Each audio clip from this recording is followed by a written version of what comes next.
Día 298. Oremos por Etiopía. Jeremías capítulo 51. Dios también me dijo, voy a enviar una tormenta destructora contra Babilonia, ese pueblo rebelde. Mandaré contra ella naciones enteras para que la lancen al viento, la destruyan y la dejen vacía. El día que sea destruida, la atacarán por todos lados.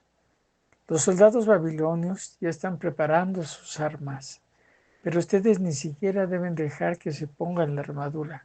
Al contrario, maten a sus jóvenes, quítenles la vida a sus soldados, que sus cadáveres queden tendidos por las calles de Babilonia. Todos en Israel y en Judá son culpables delante de mí, pero nunca los he abandonado. Yo soy el Dios Todopoderoso, soy el único Dios de Israel. Salgan ya de Babilonia, sálvese quien pueda. No tienen por qué morir por culpa de los babilonios. Finalmente ha llegado la hora en que voy a vengarme de ellos. Voy a darles su merecido. Babilonia fue en mis manos como una fina copa de oro. Todo el mundo bebió de esa copa y con el vino se emborrachó. Pero cuando menos lo esperaba, fue derrotada y quedó destruida. Lloren por ella. Busquen algún remedio para su pena a ver si recobran la salud. Algunas naciones quisieron sanarla, pero no lo consiguieron. Eran tantos sus pecados que llegaban hasta el cielo, más allá de las nubes. Los israelitas dicen, nuestro Dios nos ha hecho justicia. Vayamos y contemos en Jerusalén lo que Dios ha hecho por nosotros. Y yo digo, ustedes, reyes del país de Media, sáquenle punta a sus flechas y tengan listos sus escudos, pues quiero que destruyan a Babilonia. Los babilonios destruyeron mi templo, por eso quiero vengarme de ellos. Den la señal de ataque y derriben los muros de Babilonia. Vigilen de cerca a los babilonios y háganlos caer en la trampa. Yo soy el Dios de Israel y cumpliré mis planes contra ellos. Ustedes los babilonios viven junto a los ríos y gozan de grandes riquezas, pero ya les llegó la hora de morir. Voy a enviarles muchos enemigos que cantarán victoria sobre ustedes. Yo soy el Dios Todopoderoso y les juro que así lo haré. Con su poder y sabiduría y con mucha inteligencia, Dios hizo la tierra, afirmó el mundo y extendió los cielos. Basta con que Dios hable para que rujan los cielos y aparezcan las nubes en el horizonte. En medio de fuertes relámpagos y de vientos huracanados, Dios hace que llueva. La gente es estúpida, no sabe nada. Los ídolos son una vergüenza para quienes los fabrican. Esas imágenes son un engaño. Por supuesto, no tienen vida, no valen nada, son pura fantasía. Cuando Dios las juzgue serán destruidas. Pero nuestro Dios no es así. Él hizo todo lo que existe. Nuestro Dios nos eligió y nos hizo su pueblo. Su nombre es el Dios Todopoderoso. Dios también me dijo, Babilonia, tú eres mi arma de guerra. Contigo destruyo naciones y reinos. Contigo destruyo jinetes y caballos. Contigo destruyo carros de guerra. Contigo destruyo hombres y mujeres. Contigo destruyo mujeres, jóvenes y ancianos. Contigo destruyo muchachos y muchachas. Contigo destruyo ejércitos y generales. Contigo destruyo campesinos y bueyes. Contigo destruyo jefes y gobernantes. Ustedes, gente de Judá, verán con sus propios ojos cómo voy a castigar a Babilonia y a todos los que viven allí. Los castigaré por todo el daño que le hicieron a Jerusalén. Les juro que así lo haré. A ti, Babilonia, te decían máquina de la destrucción, porque con tu poder destruyes la tierra. Pero yo voy a lanzarme contra ti. Te agarraré entre mis manos y te haré rodar por el precipicio. Te convertiré en una máquina inservible. Nunca más tus piedras se usarán para construir, ni para poner los cimientos de casas y edificios. Tu territorio quedará vacío para siempre. Te juro que así será. Dios también me dijo que agiten las naciones su bandera contra la tierra de Babilonia, que suene el toque de trompeta y que ataquen a Babilonia los reinos de Ararat, Miní y Askenaz, que nombren a un general y que ataquen a la caballería. Llamen a los reyes del país de Media y a sus gobernadores y oficiales. Llamen a todo el imperio de Media. Llamen a todas las naciones que vengan y ataquen a Babilonia. Los babilonios se retuercen de dolor porque he decidido llevar a cabo mis planes contra su país. Voy a destruirlos por completo y nadie quedará con vida. Los soldados de Babilonia ya no tienen valor para luchar. Débiles y llenos de miedo, se han refugiado en sus torres. Mientras tanto, el enemigo quema casas y derriba puertas. Un mensajero tras otro llega y da al rey la noticia. Ha caído la ciudad de Babilonia. El enemigo controla los puentes, los cañaverales están en llamas y todos los soldados babilonios están temblando de miedo. La ciudad de Babilonia va a quedar tan desierta como un campo arrasado por el fuego. Llegó la hora de su destrucción. La gente de Jerusalén se queja de que el rey de Babilonia los dejó como un plato vacío. Dicen que les causó mucho miedo, que se llevó todas sus riquezas, que se los tragó como un monstruo y luego los arrojó a la basura. Ahora me piden que los castigue por las humillaciones que sufrieron. Me piden que paguen con sangre toda la sangre israelita que derramaron. Dios le dijo al pueblo de Judá: por todo eso que los babilonios han hecho con ustedes, yo los voy a defender. Voy a vengarme de ellos. Dejaré secos todos sus pozos y Babilonia quedará en ruinas. Allí vivirán solo perros salvajes. Babilonia será un país sin gente del que todo el mundo se burlará. Los babilonios rugen y gruñen como cachorros de león. Cuando tengan hambre, yo les daré de comer y beber para que se diviertan y se emborrachen. Así caerán en un sueño profundo del que nunca más despertarán. Yo los llevaré al matadero como se llevan a los carneros, a los corderos y a los chivos. Les juro que así lo haré. La gran ciudad de Babilonia, a la que todo el mundo admiraba, ha caído en poder de sus enemigos. Todas las naciones se espantan al ver cómo ha quedado destruida. Sus enemigos se levantaron como las agitadas olas del mar y la inundaron por completo. Sus ciudades han quedado vacías. Nadie vive en ellas. Nadie pasa por allí. Hasta parece en un desierto. Bel es el dios de Babilonia, pero yo lo voy a castigar. Haré que vomite lo que se comió. Las naciones ya no vendrán a adorarlo y los muros de Babilonia serán derribados. Ustedes, pueblo mío, no tengan miedo ni se desanimen por los rumores que se escuchan.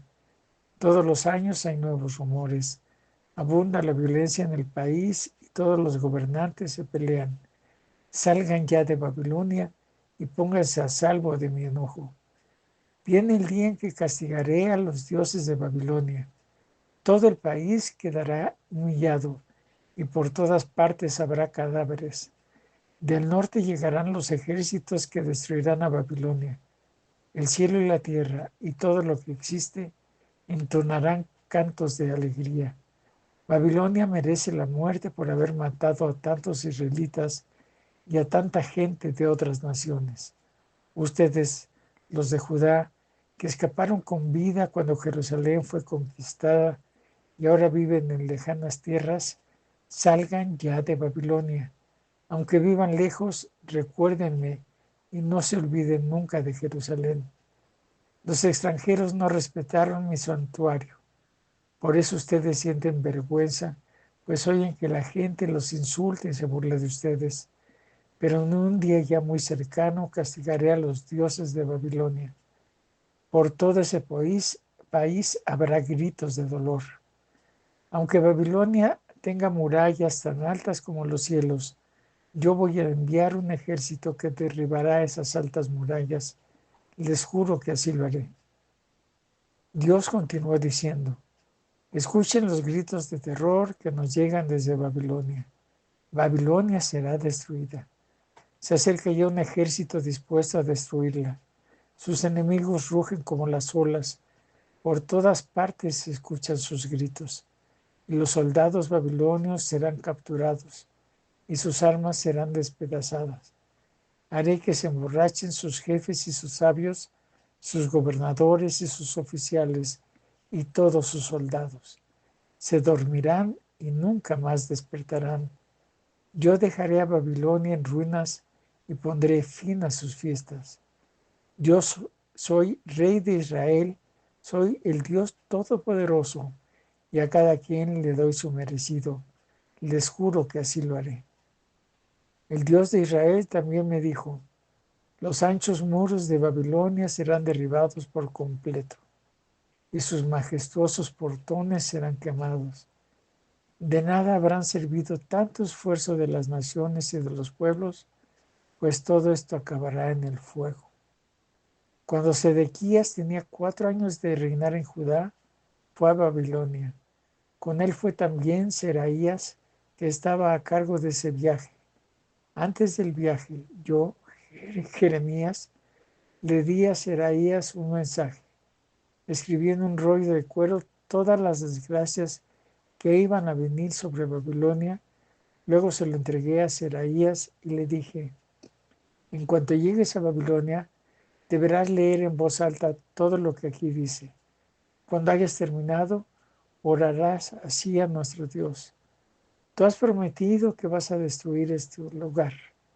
Has dicho que vas a dejarlo hecho un desierto y que de aquí no podrá vivir ninguna persona ni ningún animal.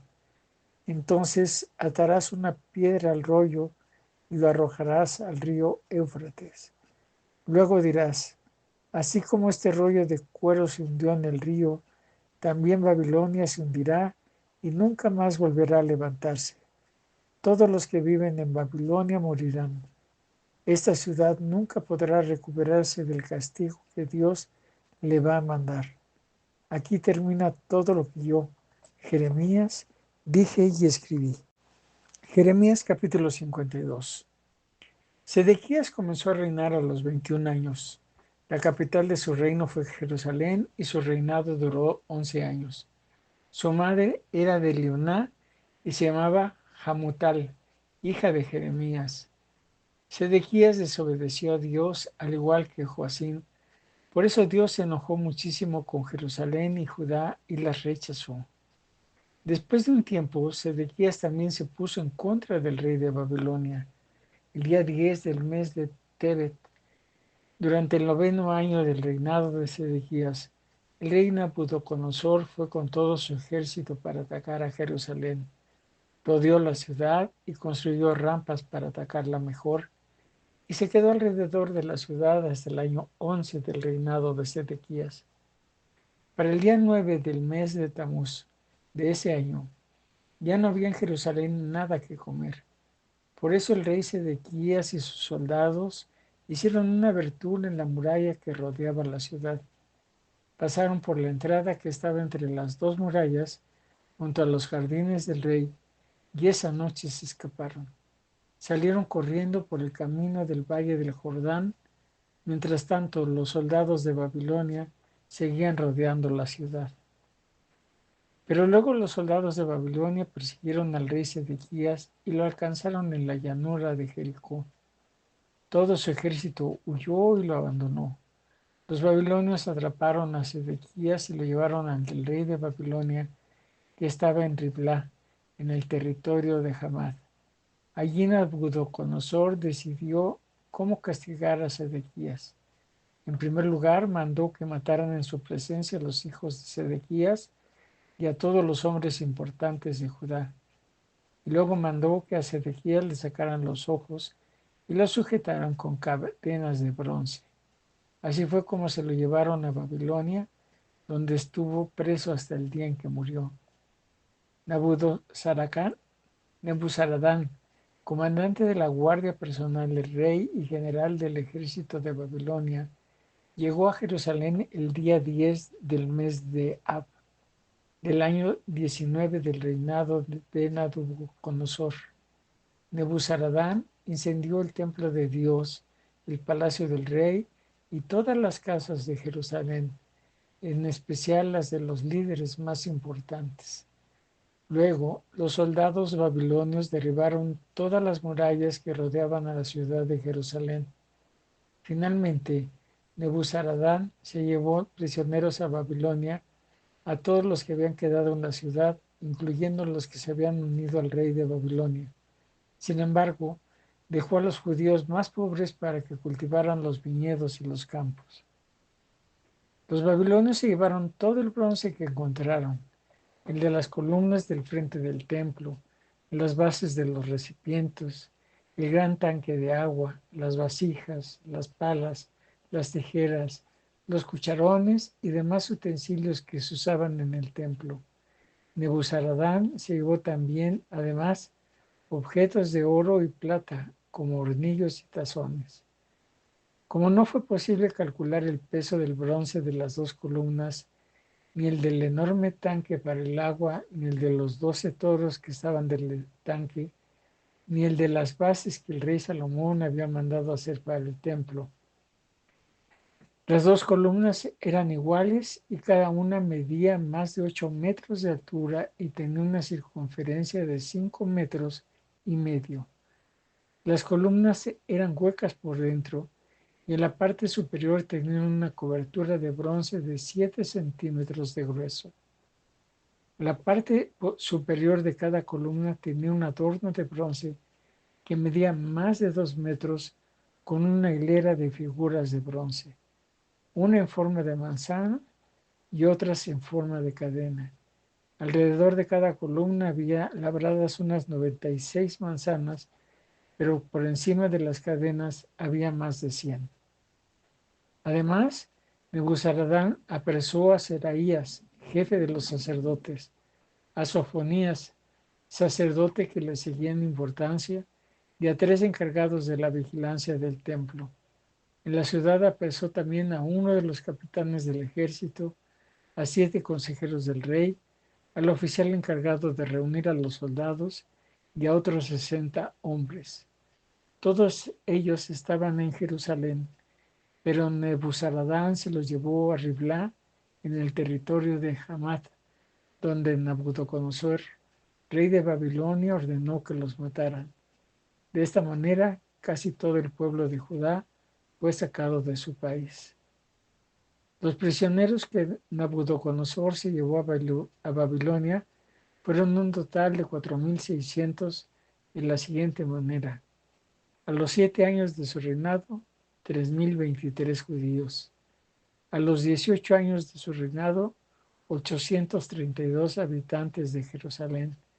A los 23 años de su reinado, 745 judíos que se llevó Nebuzaradán, el capitán de su guardia.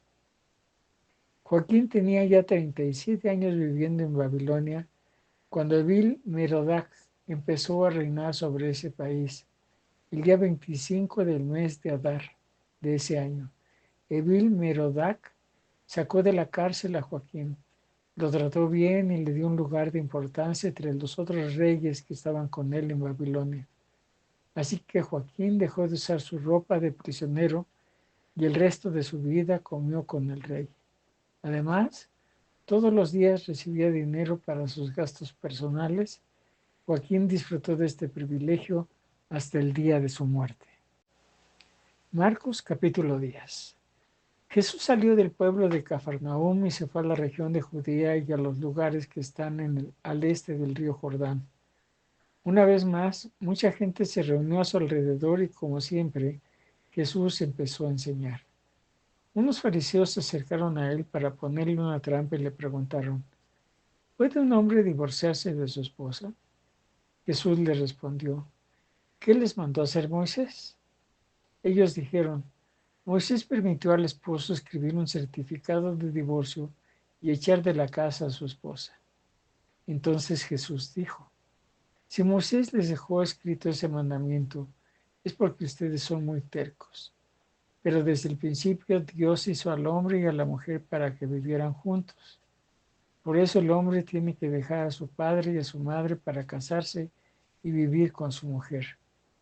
Los dos vivirán como si fueran una sola persona. Así que los que se casan ya no viven como dos personas separadas, sino como si fueran una sola persona. Si Dios ha unido a un hombre y una mujer, nadie debe separarlos. Más tarde, cuando ya estaban en casa, los discípulos preguntaron de nuevo a Jesús acerca del divorcio. Él les respondió, si un hombre se divorcia de su esposa y se casa con otra mujer, comete pecado, pues sería infiel a su esposa. Y si la mujer deja a su esposo y se casa con otro hombre, también comete el mismo pecado. Hubo quienes le llevaron a sus niños para que Jesús los tocara y los bendijera, pero los discípulos los regañaron. Al ver Jesús lo que estaban haciendo sus discípulos, se enojó con ellos y les dijo, dejen que los niños se acerquen a mí, no se lo impidan, porque el reino de Dios es de los que son como ellos. Les aseguro que quien no confía en Dios como lo hace un niño, no puede ser parte del reino de Dios. Jesús tomó en sus brazos a los niños y poniendo sus manos sobre ellos, los bendijo. Mientras Jesús iba de camino, un hombre llegó corriendo y se arrodilló delante de él y le preguntó, Maestro bueno, dime, ¿qué debo hacer para tener vida eterna? Jesús le contestó, ¿por qué dices que soy bueno? Solo Dios es bueno.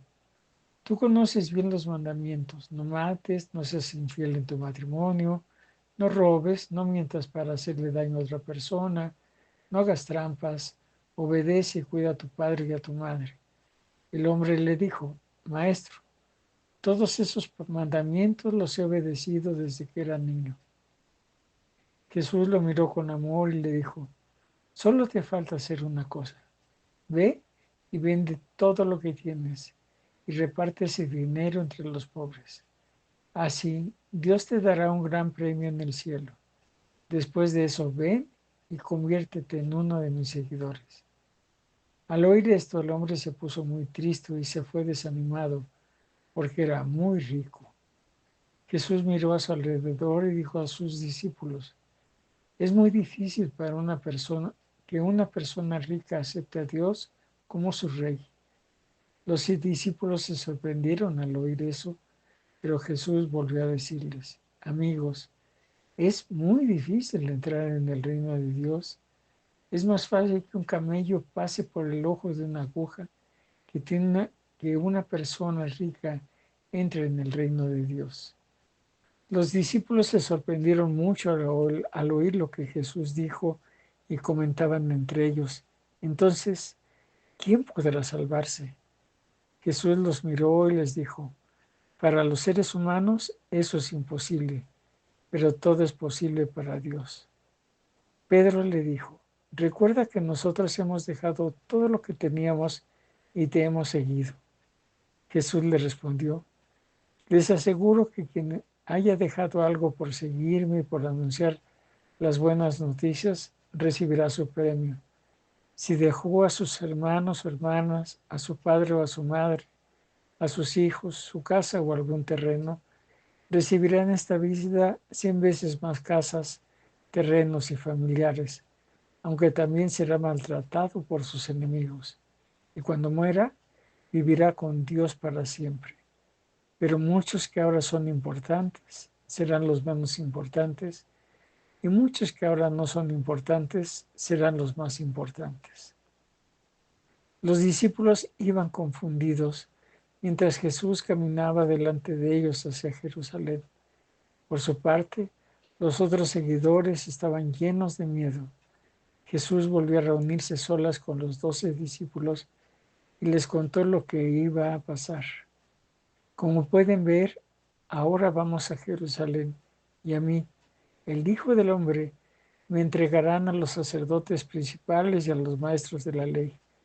Me condenarán a muerte y me entregarán a los enemigos de nuestro pueblo, para que se burlen de mí y para que me escupan en la cara y me maten, pero después de 3 días resucitaré.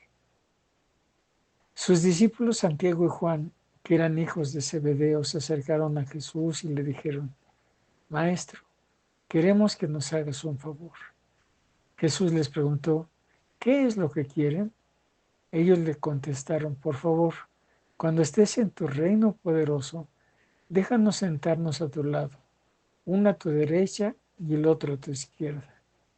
Jesús respondió: ustedes no saben lo que piden. ¿Están dispuestos a sufrir todo lo malo que va a pasarme? Ellos dijeron: sí, lo estamos. Jesús les dijo: les aseguro que ustedes sufrirán mucho, igual que yo, pero solo Dios decide quiénes serán los más importantes en mi reino. Eso no lo decido yo. Cuando los otros 10 discípulos supieron lo que Santiago y Juan habían pedido, se enojaron con ellos. Entonces Jesús los llamó a todos y les dijo: ustedes saben que los que se sienten jefes y grandes señores se portan como los amos del mundo e imponen su autoridad sobre todos. Pero entre ustedes no debe de ser así. Al contrario, si alguien quiere ser importante, tendrá que servir a los demás. Si alguno quiere ser el primero, deberá ser el esclavo de todos.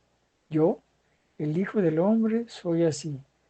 No vine a este mundo para que me sirvan, sino para servir a los demás. Vine para liberar a la gente que es esclava del pecado y para lograrlo pagaré con mi vida. Jesús y sus discípulos pasaron por la ciudad de Jericó y al salir de allí mucha gente lo siguió. Junto al camino estaba sentado un ciego que pedía limosna. Se llamaba Bartimeo, hijo de Timeo. Cuando Bartimeo oyó que Jesús de Nazaret estaba pasando por allí, comenzó a gritar: Jesús, tú que eres el Mesías, ten compasión de mí y ayúdame. La gente comenzó a reprender al ciego para que se callara, pero él gritaba con más fuerzas todavía: Señor, tú que eres el Mesías, ten compasión de mí y ayúdame. Entonces Jesús se detuvo y dijo: llámelo. La gente llamó al ciego y le dijo: no tengas miedo, ven que Jesús te llama.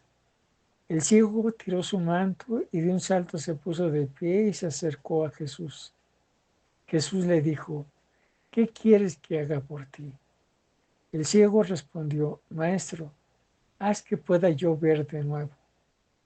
Jesús le dijo: puedes irte, estás sano porque confiaste en Dios. En ese momento, el ciego pudo ver de nuevo y siguió a Jesús por el camino. Aquí tienes más videos. Suscríbete, activa la campanita, comparte y deja tus comentarios. Gracia y paz.